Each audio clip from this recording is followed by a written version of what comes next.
Umra safariga yo'l oldim. Aeroportda oxirgi yo'lovchilar ro'yxatdan o'tkazilyapti. 1 soatdan so'ng samolyot uchishga hozirlik ko'radi.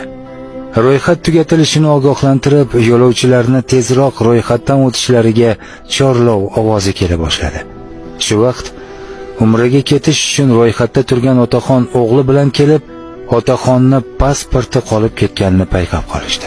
Shunda xodimlarga uylari uzoqligini, borib kelishga 2 soatcha vaqt ketishini tushuntirmoqchi bo'ldilar. Xodimlar esa hech narsa qila olishmasligini, ro'yxatdan o'tish ham tugayotganini, 1 soatda samolyot uchishini ulgura olmasligini aytishdi. Chorasiz qolgan otaxon qo'lini osmonga cho'zib, aeroportni boshiga ko'tarib dodlashga tushdi. Ey Alloh, bu nima holat?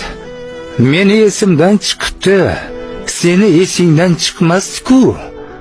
Men qarigan bo'lsam, sen qarimaydigan zotsan-ku. Men unutuvchi bo'lsam, sen unutuvchi zot emassan-ku.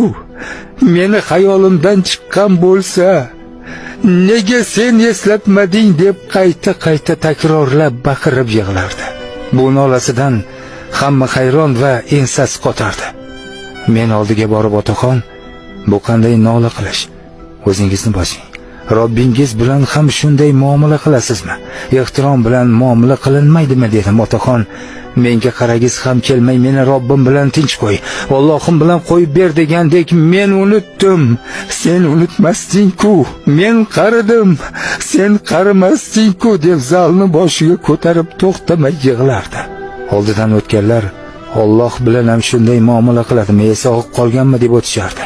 Hatto xodimlar kelib, keyingi safarga reysda ketishlari mumkinligini aytib yupatmoqchi bo'lishdi. Otaxon esa, ey Robbim, men seni baytingni sog'ingan edim-ku. Ichim ezilib zo'rg'a kutayotgandim-ku. Men ortiq kutolmayman-ku. Ichim qanchalik baytingga oshiqayotganini bilarding-ku. Nega unutirasan deb battar yig'lardi. Hech kim yupata olmadi. Biz hamsafarlar bilan registratsiyadan o'tib ketdik. Otaxonning ovozi anchagacha eshitilib turardi. Samolyotga chiqish uchun kutish zalida o'tirganimizda, hurmatli yo'lovchilar, tepada havoni keskin o'zgarib ketganligi sababli uchish 4 soatga kechiktiriladi degan ovoz keldi. Shu bilan biz ham o'zimiz bilan o'zimiz ovora bo'ldik. Oradan bir qancha vaqt o'tib, Allohu akbar, Allohu akbar degan ovoz bilan otaxon qo'lida pasport bilan kirib keldi. Unga qo'shilib, biz ham ko'zimizda nam bilan takbirni takrorlar edik.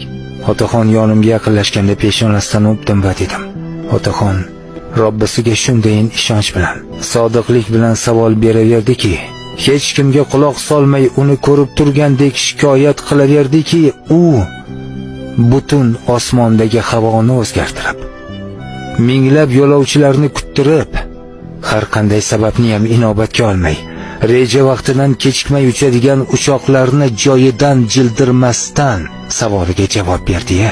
Subhanalloh. Subhanalloh. Allohu akbar. Biz qandayin ilohni bandasimiz.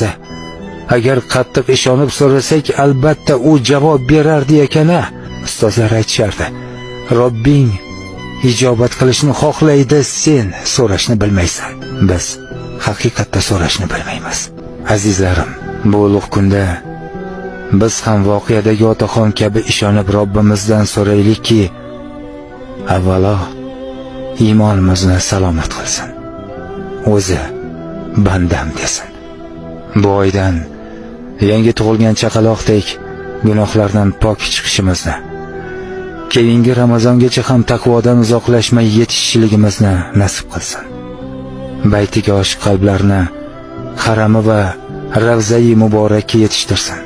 Musofirlarga ham yaxshi g'animatlar bilan vatanga qaytishni nasib qilsin deb qalbimizni yorib so'raylik.